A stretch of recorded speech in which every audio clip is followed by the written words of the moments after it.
Why? Accepting your fragility is the first step to becoming unbreakable. What if I told you that all this talk about be strong, never show weakness, and handle everything alone, exactly what's keeping you fragile? True resilience doesn't come from building higher emotional walls. It emerges when you finally stop fighting the one truth everyone tries to hide.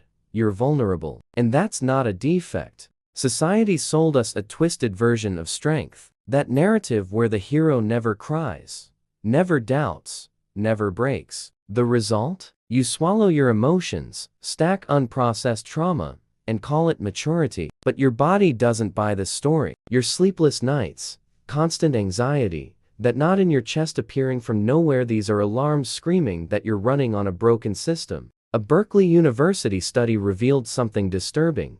People who consistently suppress vulnerability show elevated chronic cortisol levels, which literally deteriorates their capacity to handle future stress. Translation: the more you pretend to be invincible, the more fragile you become. It's like training for a marathon using crutches. You might move forward, but you're destroying yourself in the process. Here's the mental virus that infected your perception. You believe admitting difficulty equals failure. That asking for help shows incompetence. That expressing fear invites chaos. But think about it, when was the last time you actually solved a problem by pretending it didn't exist? Ignoring a wound doesn't make it heal. It rots, infects, spreads. Vulnerability isn't the problem. The toxic relationship you created with it is. You transformed a fundamental human characteristic into a monster that needs to be locked in your consciousness basement. And now, you're burning absurd amounts of energy keeping that door closed,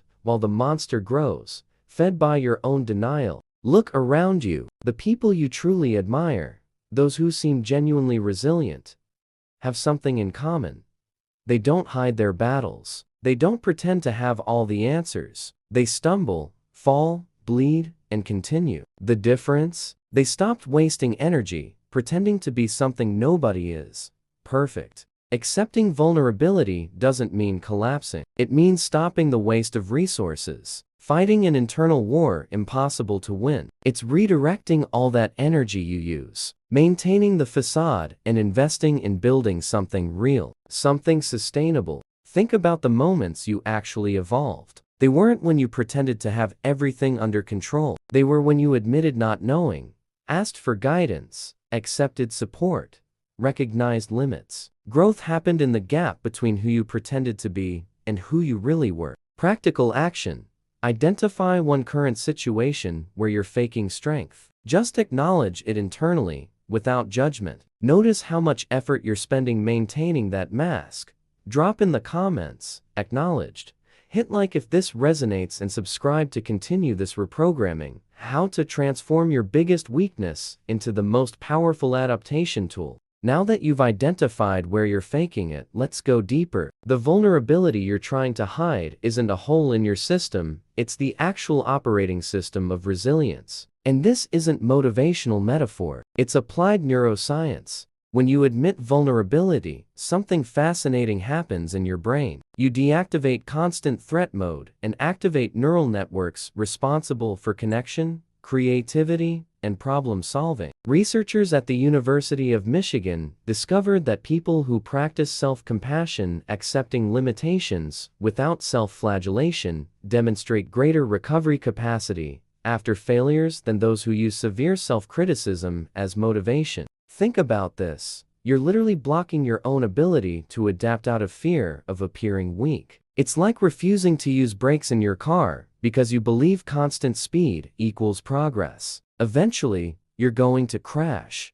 and you're going to crash hard. The mental virus here operates in layers. First, it convinces you that vulnerability is weakness. Then, it teaches you that weakness is unacceptable. Finally, it traps you in a cycle where you react to any sign of difficulty as if it were an existential threat. Your nervous system lives in perpetual emergency mode, burning resources it should be using to grow. But there's a detail nobody tells you. History's most resilient people didn't overcome adversity by being emotionally bulletproof. They made it through because they recognized their limitations and adjusted strategies. Nelson Mandela spent 27 years imprisoned and emerged talking about forgiveness and vulnerability. Viktor Frankl survived concentration camps and built an entire philosophy based on accepting suffering without denying it. The difference between breaking and rebuilding lies in your relationship with your own fragility. When you stop fighting against it,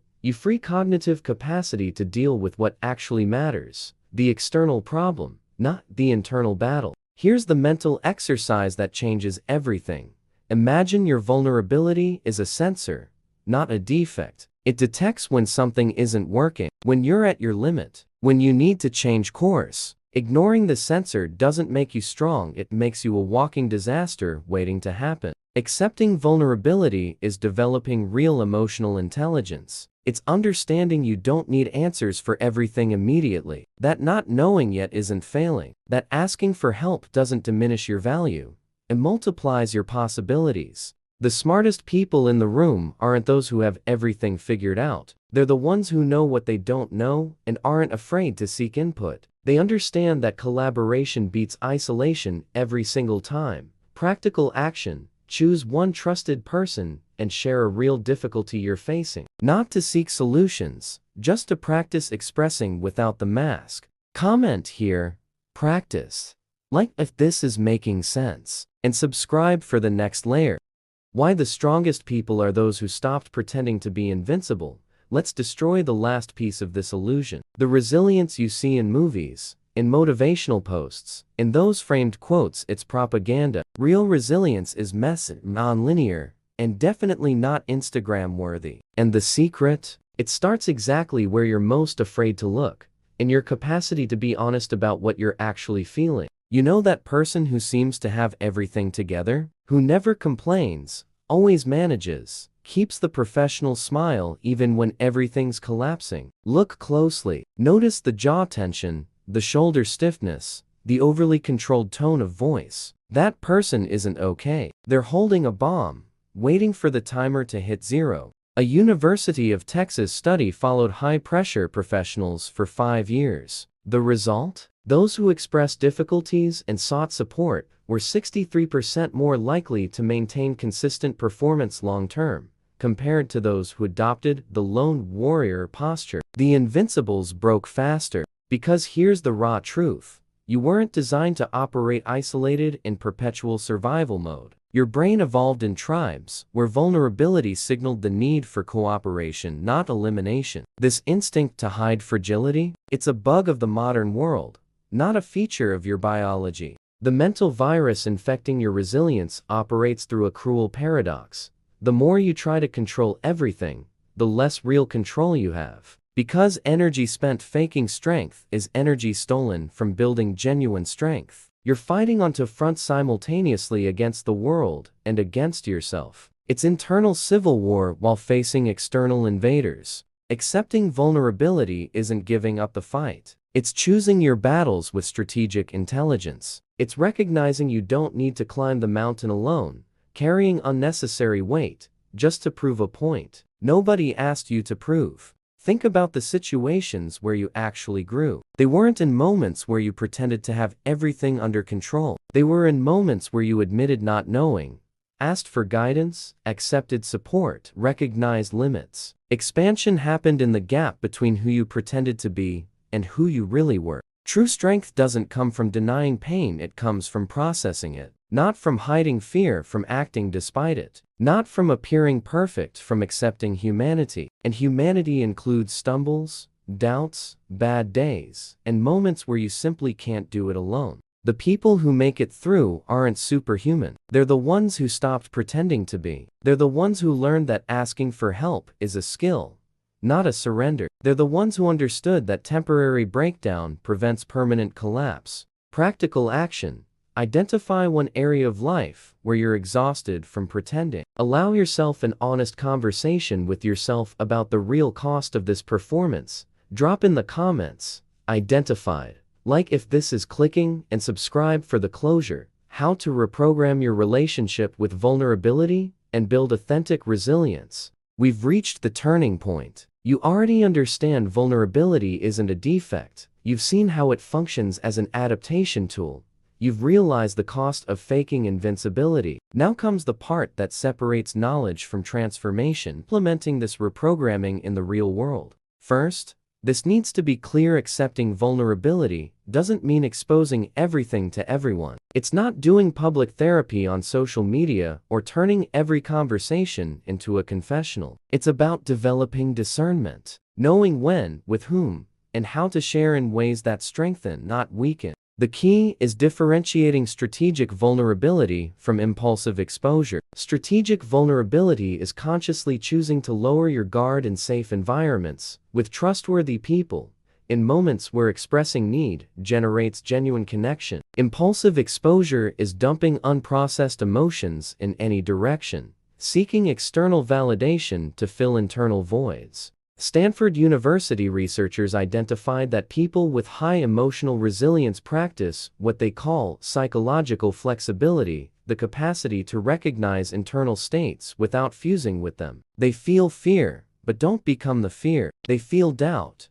but don't paralyze in it. This distinction is everything. Here's the practical exercise that reconnects you with authentic resilience. Create an internal check-in ritual. 3 times a week. Reserve 15 minutes to honestly answer 3 questions. What am I feeling now? What is this telling me? What do I actually need? Without judgment, without immediate correction, just observation. This simple exercise deactivates the autopilot of denial. You start identifying patterns before they explode. You notice when you're operating at your limit, before the collapse. You recognize needs before they transform into crises. It's preventive emotional maintenance. But there's a deeper layer. Accepting vulnerability means redefining success. It's no longer about never falling, it's about how long you take to get back up. Not about not feeling pain, about not letting pain define you. Not about having all the answers, about asking the right questions.